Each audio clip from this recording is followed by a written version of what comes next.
అంటూ రాష్ట్రంలో విజయవంతంగా భూ హక్కుల చట్టం అమల్లోకి తెచ్చిన సీఎం జగన్. ఈ చట్టం చేయడానికి దేశంలో 30 ఏళ్లుగా ప్రయత్నాలు.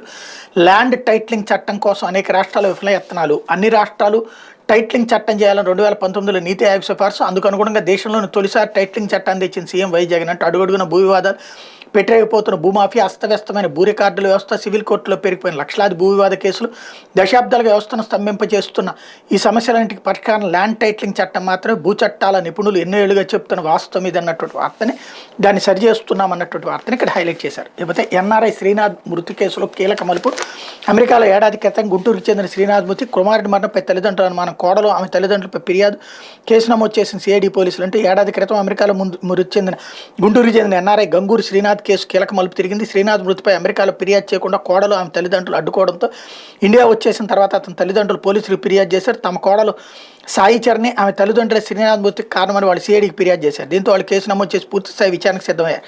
శ్రీనాథ్ భార్య సాయి చరణి, మామ సుఖవాసి శ్రీనివాసరావు, అత్త రాజశ్రీలపై కేసు నమోదు చేశారు. కేసు వివరాల ప్రకారం శ్రీనాథ్, సాయి చరణి 2016 డిసెంబర్లో వివాహం జరగా 2017 జనవరిలో వాళ్ళిద్దరు అమెరికా వెళ్లారు. అప్పటికే వర్జీనియాలో సాఫ్ట్వేర్ ఉద్యోగం చేసి శ్రీనాథ్ భార్యను డిపెండెంట్ వీసా మీద అక్కడికి తీసుకెళ్లారు. అక్కడికి వెళ్ళిన కొద్ది రోజులకే తనకి పెళ్లి ఇష్టం లేదని తల్లిదండ్రులు బలవంతం ఈ పెళ్లి అంగీకరించారని చరణి చెప్పడం ప్రారంభించింది. ఎప్పటికైనా తన కొడుకు చంపేస్తానని ఆమె బెదిరించేదని, ఈ విషయం పలుమార్లు కుమారుడు తనకు చెప్పాడని బాబురావు ఫిర్యాదులో పేర్కొన్నారు. దీనిపై ఆయన తన వియ్యంకుడితో మాట్లాడిన ఫలితం లేకపోయింది.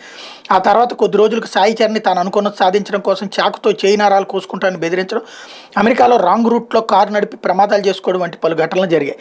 శ్రీనాథ్కి తెలియకుండా సాయి చరణి పిల్లలు పట్టకుండా మందులు వాడటం ప్రారంభించడంతో పాటు తనకు పెళ్లి కాలేదని చెప్తూ ఇన్స్టాగ్రామ్లో రీల్స్ కూడా చేసింది. ఈ నేపథ్యంలో గత ఏడాది అక్టోబర్ 16 తన అత్తమామలకు ఫోన్ చేసిన చరణి శ్రీనాథ్ చనిపోయాడని చెప్పింది. దిగ్భ్రాంతికి లోనైన బాబురావు దంపతులు వియ్యంకుడు శ్రీనివాస్తో కలిసి అమెరికా వెళ్ళి అక్కడ కుమారుడి అంత్యక్రియలు పూర్తి చేశారు.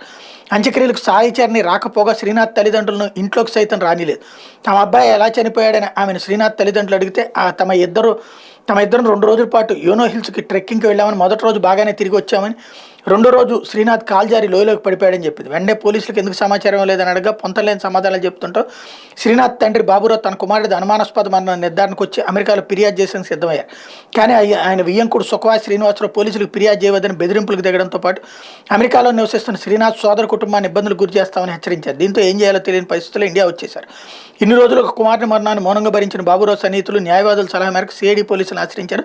సుప్రీంకోర్టు, హైకోర్టు తీర్పుల మార్గదర్శకాలకు అనుగుణంగా న్యాయ నిపుణుల సలహా మేరకు కేసు నమోదు చేసినట్టు సమాచారం అన్నటువంటి వార్తని హైలైట్ చేశారు. అదనంగా